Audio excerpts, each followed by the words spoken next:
During my period in campus, getting a bra was my worst nightmare. You'd walk into a shop and she goes, you're like 42 inches off the range. So I'm like, huh? 42 inches off the range. So we have, honey, we got a custom make one for you. So, custom make.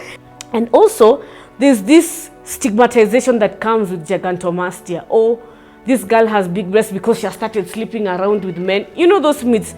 Oh, this one, she's gone to the river, she's gotten these insects to bite her nipples, that's why she has big breasts, you know. So small kids are sold off, or they're given their hands in marriage very early because of a misconception, and this child is unwell, this child is sick. Men also get the condition, and it is categorized as gynecomastia. You find a man, he's seated next to you, can even pinch, sorry to be very graphic, you pinch the breast and he's like, yeah, he can actually fit into a bra. You can imagine what that does to a man, his ego, his self-esteem, his social circles.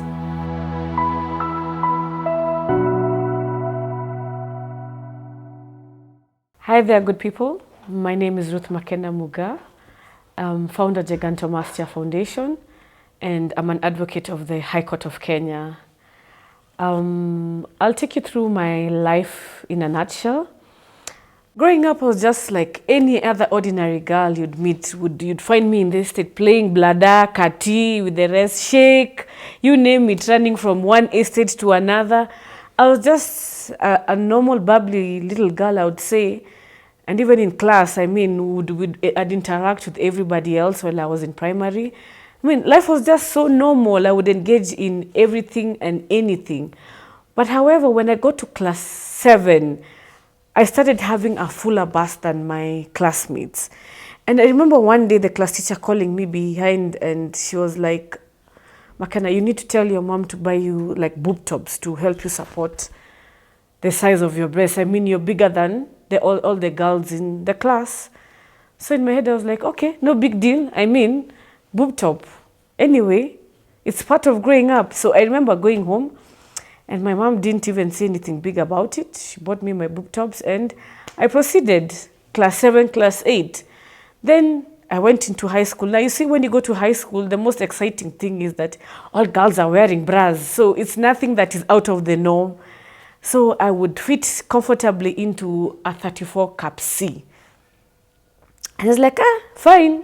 I mean, but I was still fuller than the other girls in my class. And generally, I think in the school, I had quite a heavy bust. But that never put me behind, because at the end of the day, these are changes that we would expect as women. Like when you grow up, you're going to have these boobs, you're going to have hips, you know, you'll start glowing. Some of us you start getting your menses, you know, these pubic hairs that are growing, you know, so it was just like part of life. So I didn't feel like my breasts are quite a big deal, you know. So I would say once in high school, I dislocated my shoulder, but I was like, okay, fine. I was rushed to hospital in the middle of the night. I came back to school after 2 days, but I couldn't point a finger as to what is the cause of my dislocations. So my life went on very well. I finished my high school in St. George's. Then I went on with my studies at the Catholic University of East Africa. So when I was pursuing my Bachelor of Laws, I would realize like, hey, now there's a cause of concern, because my bust just kept on growing and growing. Like in a semester, I'd have to change my bras like twice, you know, or now maybe in a year, I'd have to have changed my bras severally. So I dislocated my shoulder again after those very many years. In 2002, I had my shoulder fixed, and then in 2012 again, I had to go in to have my shoulder fixed as a result of shoulder dislocations. So when I went in for my second surgery, that was after 4th year after I had graduated. Now I was transitioning into the Kenya School of Law. I had to see Professor Mulimba, who was my orthopedic. So the second time he was fixing my shoulder, he realized that there's a problem. I don't know what he saw inside there, but he realized, here, there's a problem. He didn't even tell it to me, and he was like, he needs to talk to my mom. So that day, I think he called my mom. Then my mom comes to hospital and she's like, do you know what the doctor has told me? I'm like, no. The cause of this shoulder dislocating is because you have very large breasts. So I was like, breasts, shoulder. I'm like, I couldn't place it like shoulder. You can see the breast are here, the shoulder. It's like, oh, anyway, probably that's just the doctor's anatomy. But it made sense. So Professor Mulimba referred me to a plastic surgeon in Aga Khan, Professor Stanley Hainga. And true to his word, when I walked into the office and Prof saw me, he laughed. So he goes like, so you're the little girl dislocating shoulders because of a huge breast. So I'm looking of a huge bust. So I'm looking at him like, so I also laughed. I'm like, so is that a good thing or a bad thing? And mark you, I still have my sling on my shoulder because I'm from a previous surgery. And that's when now when Prof is examining me, you see like when you go behind the curtain and he has to examine to see what is all this. So when he felt the weight on my breast, he was like, have you been walking around with these things? Then he would go and ask my mom, why didn't you bring this girl sooner? But we didn't know that there's something like Gigantomastia that exists. So that's the first time I heard the word Gigantomastia, such a huge name. So I'm like, so I remember asking Prof, Giganto what? So he goes like, Gigantomastia. So I quickly go on to Google.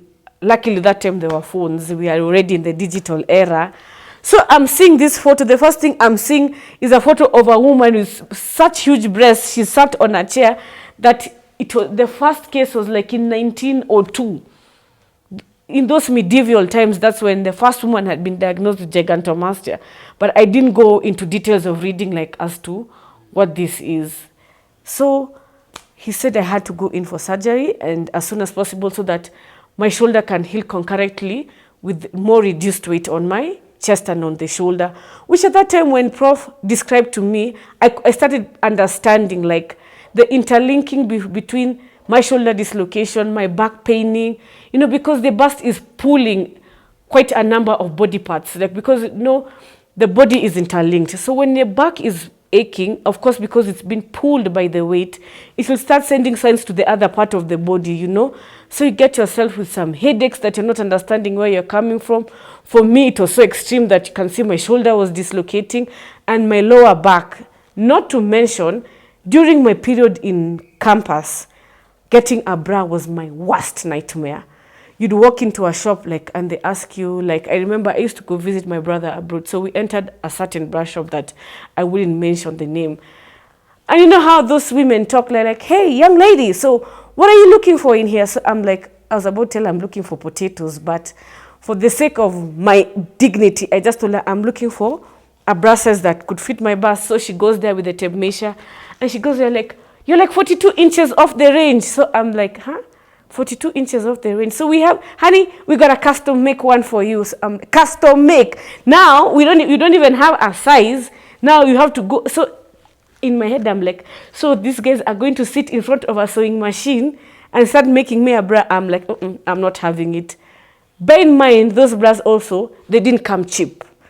Very expensive. So you just sulk out there, arrange your boobies in the old bra that you had an advantage of having, and move on with life. So it got to a point like I even had to go to secondhand to be able to get bras that comfortably fit me.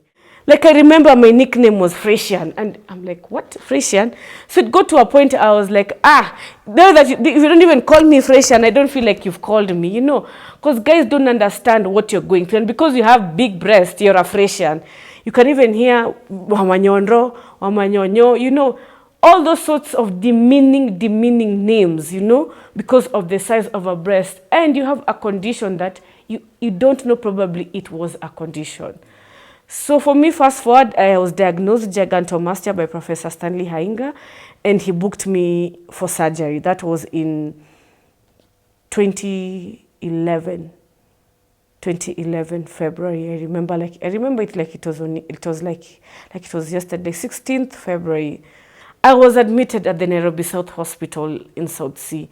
And at that time, it was quite a small hospital, I remember, and I was personally sleeping in maternity ward.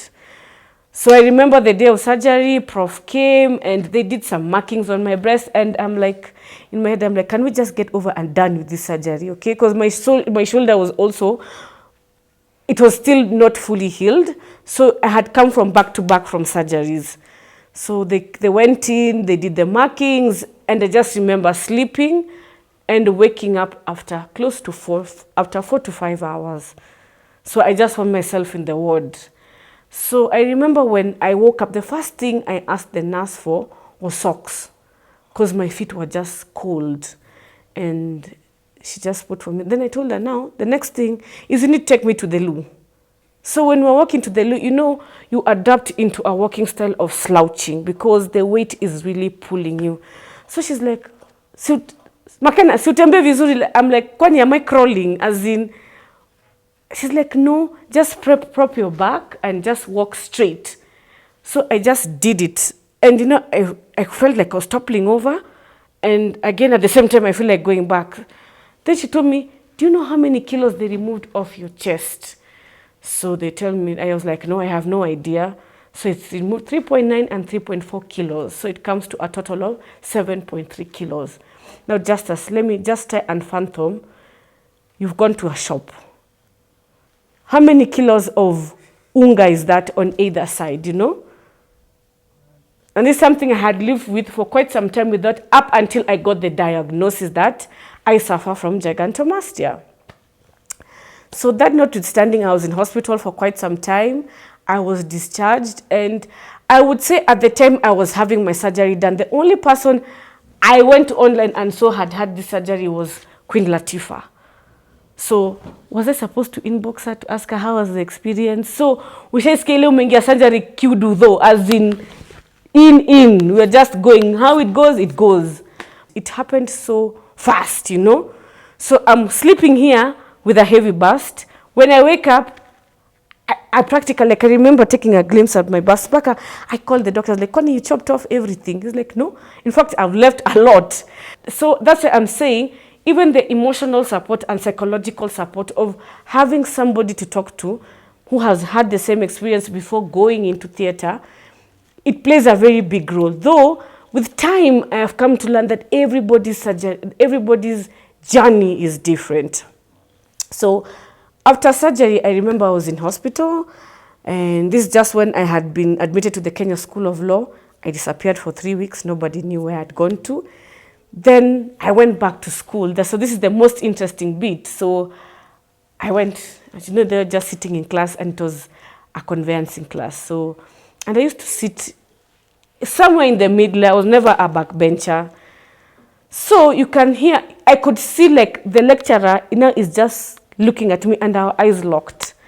And he asked me, what is your name? So I told him my name. Have you ever been into this class? I'm like, yes, I have. So I'm like, in my heart, I'm like, I think I'm in problems because probably they have not seen me for 3 weeks. Then he said, no, you've not been in this class. I told him, yes, I've been in this class. Finally, you men are naughty. He's like, stop asking her such questions. She's been sitting in this class. So unless you have other intentions or the other projections that you're looking for that you're not saying. So the lesson went on, and after the lesson, I walked up to the lecturer, and he was male, and I told him I've been seated in this class. So I think the only reason that you cannot recognize me is because I look different. I had a breast reduction done. So it also brings me to the point how such big breasts become your identity. It ceases being from your face to your bust. So if he was even to, now because he could not see my breasts, he's wondering, where have you been? You look like you're such a stranger in this class, which doesn't make sense. So Gigantomastia also comes with stigma. Like you can see, like you've been identified with your bust. I'll give you an example of even when women come into my office and they're like, unajua kuna wengine wanakwambianga waache barua kwa kule mama akona matiti.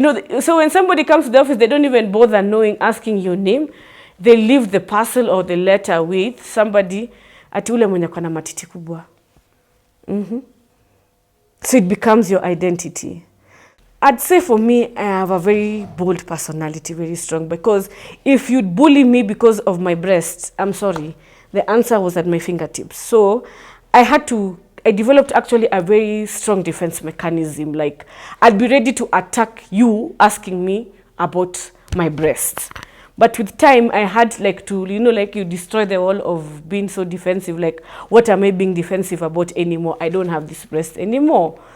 So I went back to school. I finished law school.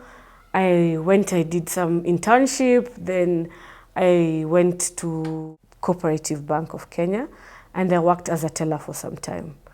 So when we were there in the bank, there's one lady walked up to me and she asked me, "Is your name Makena?" I was like, "Yeah," the back of my mind, yes. My tag says I'm Ruth Makena Muga.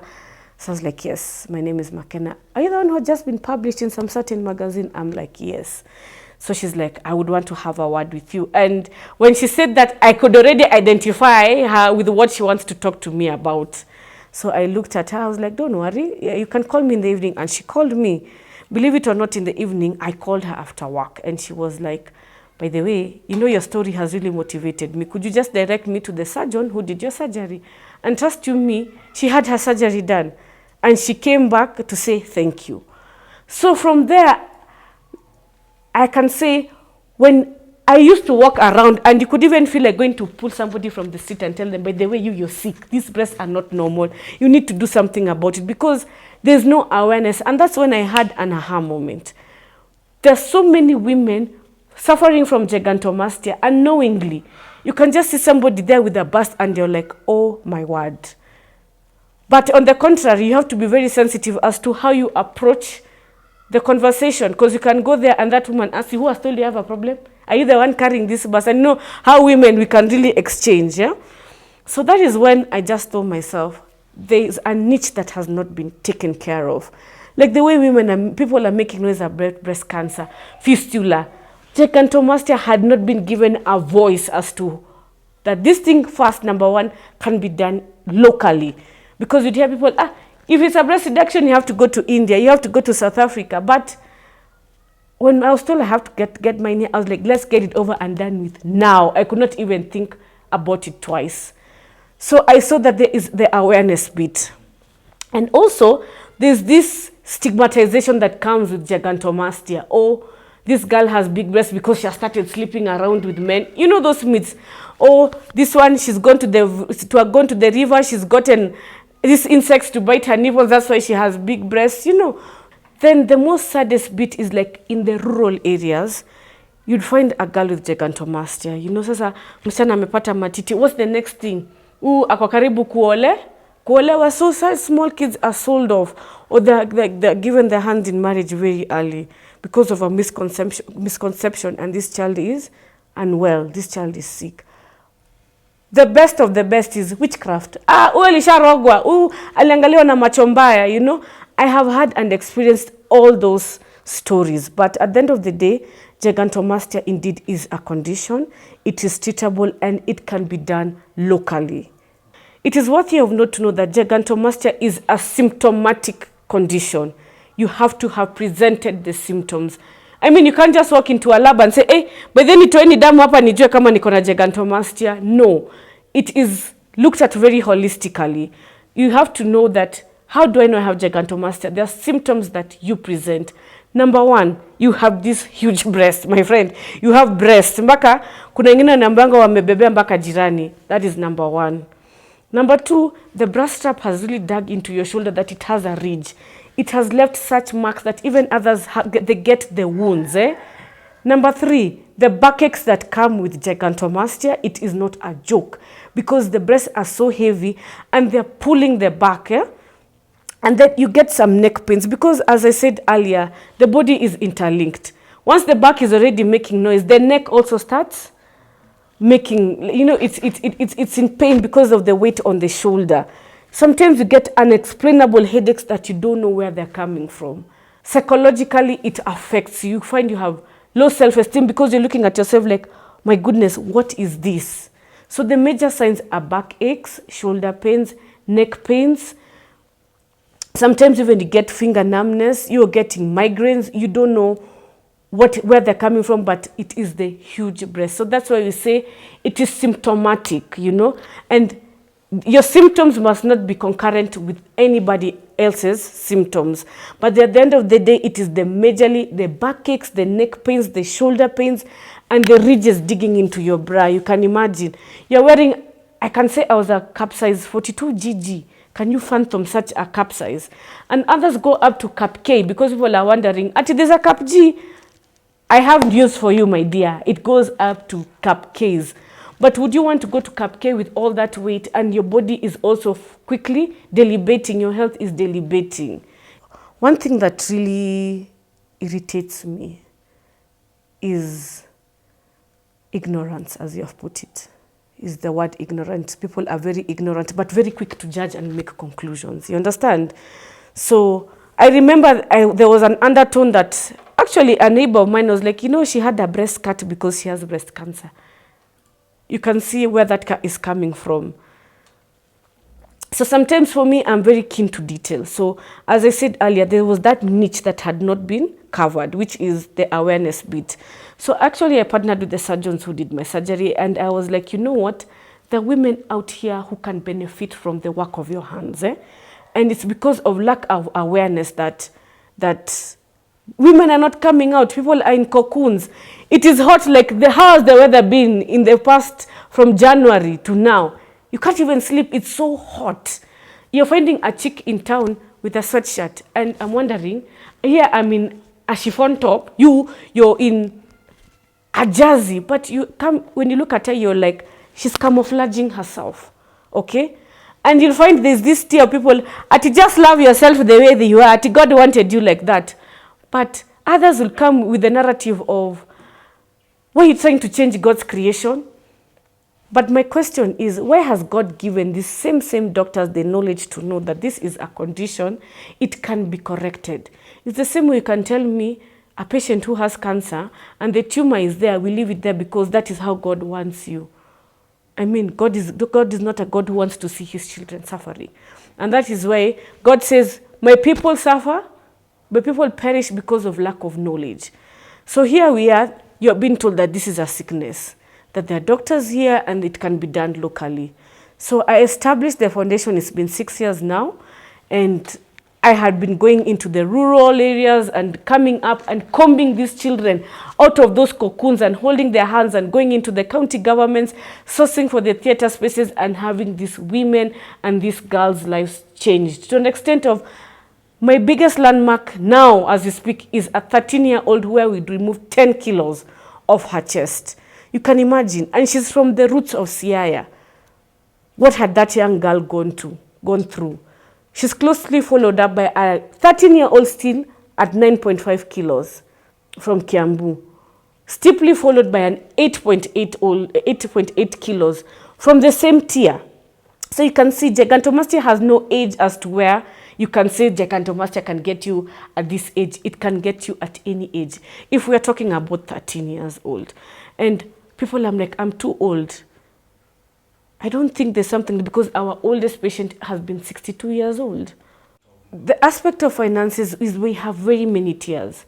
You can find like these small children where they don't even have like bus fare to go to that hospital. So those are kids who we come in 100% and fund the surgery fully. Those are very dire cases. We have a tier where we subsidize the prices to be able, not every Kenyan can afford 500,000 Kenya shillings, you understand? So we try to accommodate every patient with their needs. And you can find there's somebody who can comfortably afford this 500,000, but they don't know how to start the journey. They don't even know how to go about it. So it comes as a whole package. It's very holistic. There are very many tiers, you understand? So the finances is something that we try to work with the patient. We try and see and work and get a solution and put our minds together from the surgeon perspective, from the patient's perspective, from the hospital perspective, and from my perspective. So we come and put our brains together to see how best can somebody be assisted from the organization. I can say the reception has been overwhelming. I have done 200 surgeries in 6 years. And as we speak in 2022, as I'm seated here, we have done 22 surgeries from January. So you can see the word is coming out and many women are embracing it. And I'm also appreciating the fact that even if you're not getting the help from the foundation, the women who are going out there and getting the help, you have started warming up to the idea that this gigantomastia can be treated. Yes. It is no longer a stigmatization. It's no longer witchcraft. It is something that is being accepted. And I have a message to parents, especially mothers. I mean, when your girl comes and tells you that there's this issue, do not shun that girl because it gets to them very psychologically. Your grandmother was like that. Oh, your aunties are like that. No. Let us learn to embrace everybody's needs. Yeah? Spouses, don't be so selfish of a person that, uko sawa tu vile uko. And this is somebody who her back is paining. She can't even go on to her day-to-day activities because of the weight, because that weight has taken them down completely. So as a family, let's look at gigantomastia holistically, from the home to schools. Not when, like me, lucky enough probably because of the personality I had, and the teacher is telling me that I need my bigger than the other breast, I was like, okay, what's the big deal?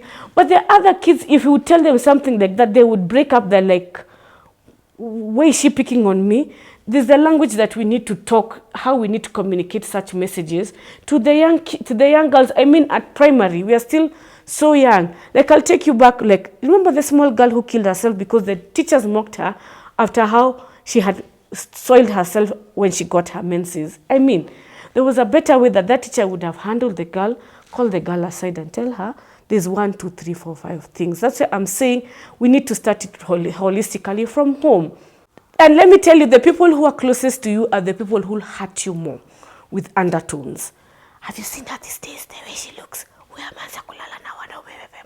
And probably that is even your auntie, and she's in the middle of the kamukunji, she's the ringleader. Not forgetting that is somebody else's child. I have had so many experiences. And the most hilarious one is now that when we go from a shop now, we are at the Mutumba, and you know how the hawkers are very ruthless. So umekuja kutafuta nini, hii kifua haiko hapa, you know, such comments that get to you. You find others are buying their bras at 100, yours is 1,000, regardless to its second hand, because of maybe the way they have looked for that bra, okay? So gigantomastia indeed it is an issue that we are not stopping to talk about today. And I would say when you're seeking for this help, get it done by a qualified, medically registered plastic surgeon and is well versed. I would say plastic surgeons do it very well. And it's 3 to 4 hours of perfection in surgery, in theater.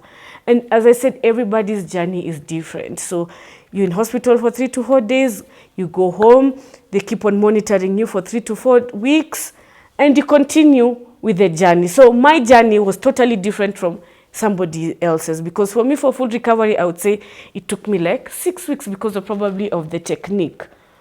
And there's the concern of, if I get this surgery done, how do the scars look like? Will I be able to give birth? Technology has really evolved, because whatever was used to me is an absolute technique, but I was quite big. But the women, I can say like 50% of the women probably you have worked on and they have got ahead to get children, they're breastfeeding comfortably. But my punchline is, what is a scar vis-a-vis the weight of your chest? Where is the priority? But the scars are not so bad. They're very fine lines. But I always tell people, look ahead. Along the way, in these 6 years, people even get surprised that I'm an advocate of the High Court. So I have acquired 3 names. Number 1, I am an advocate of boobs. I came to learn that like 2 weeks ago. 3 years ago, I was nicknamed the Gigantomastia Reaper, because anywhere Gigantomastia would be mentioned, in less than a few hours, I would have landed there. And the 3rd title I've gotten is Daktari. I embrace the name because I think people think I'm a doctor or I'm a medic because of, I think, how I have embraced the journey from beginning to end, like as to when you land into hospital, when they prep you into theater, when they do the markings, I'm standing with you, because it's a promise I have made to you, like, I will not leave you in the middle of the journey. So because you have entrusted me to walk the journey with you, we will start with it from beginning to end. Because you see, at the end of the day, even after surgery, I mean, these surgeons are not available on phone throughout. So at least when you call me and I am versed with it, I'm able probably to advise you, or I'm able even to call the surgeon, and it's like like, how can I put it? A link in between, because you can even find a patient calling me like at around 10 or 11 p.m. like, Makena, this is how I'm feeling, you know, because it's a first experience for this person. You're able to disarm them, and you're like, it's quite normal to do 1, 2, 3, 4, 5. Because don't forget, these surgeons also get very overwhelmed with their work. Not that they neglect you, but you see the convenience of just picking up the phone and asking somebody, this is how I'm feeling, you know. Actually, the first case that was a landmark for me was the 13-year-old from Kiambu. So there were 3 kids. So the first kids were from one homestead, and my goodness, they were showing how they used to live in a house when it was raining. The water would go through, they would do their homework with a koroboi, their uniforms are tattered and what have you. Then came this young lady. She just walked, and I was just saying, you know, it didn't hit me fast. Wait until the girl sat down and her breast just went on the side. I was like, what? This is a 13-year-old with such big breast. I called KBC. I was like, you guys need to get me to this girl. In less than 2 hours, I had been got, and it was at night. So I was there. So I was like, no, I need to get to this girl. So I went to Kiambu. I found her there, and she's just there, and she's just walking. I was like, you know, when she was giving her story, I felt like crying. But I told myself, I have to be strong for her, because if I break down and I'm the person coming to give you help, what would you think, you know?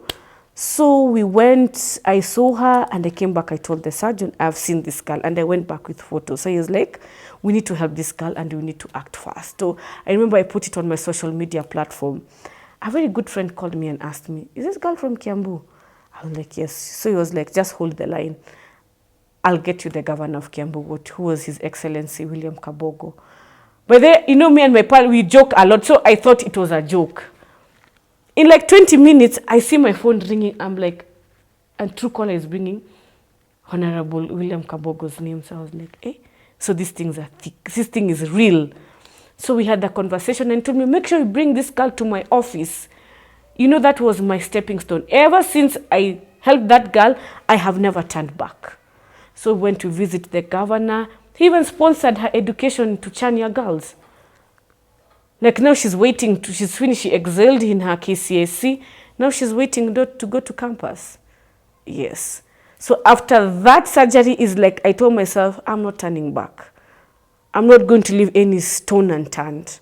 As to where I have gotten Justus, these patients come to me now. It's, you know, it's very something, as I said before, it is something very sensitive. I cannot just walk up to a woman and tell them, you know, you have Gigantomastia. It's somebody now to sit down and understand that I'm suffering. Where do I get the need? Where do I get the help? There has to be a need from the patient. Then there comes the help. Then comes to execution. Men also get the condition, and it is categorized as gynecomastia. You find a man, he's seated next to you, can even pinch. Sorry to be very graphic. You pinch the breast, and he's like, yeah, he can actually fit into a bra. You can imagine what that does to a man. His ego, his self-esteem, his social circles. And we have helped young boys, even men have come out, and they have had this surgery successfully done. So for those who would want to reach out, I have a Facebook page by the name Gigantomastia Foundation, Instagram Gigantomastia Foundation. My phone number is 0786 406036, and I say it again, 0786 406036. Every struggle and every hurdle that we go through is done individually. Embrace the walk, and what you want is always on the other side of fear. Women would want to go through this surgery, but they always have reservations. But at the end of the day, what you really, really want is on the other side of fear. Always take that leap of faith.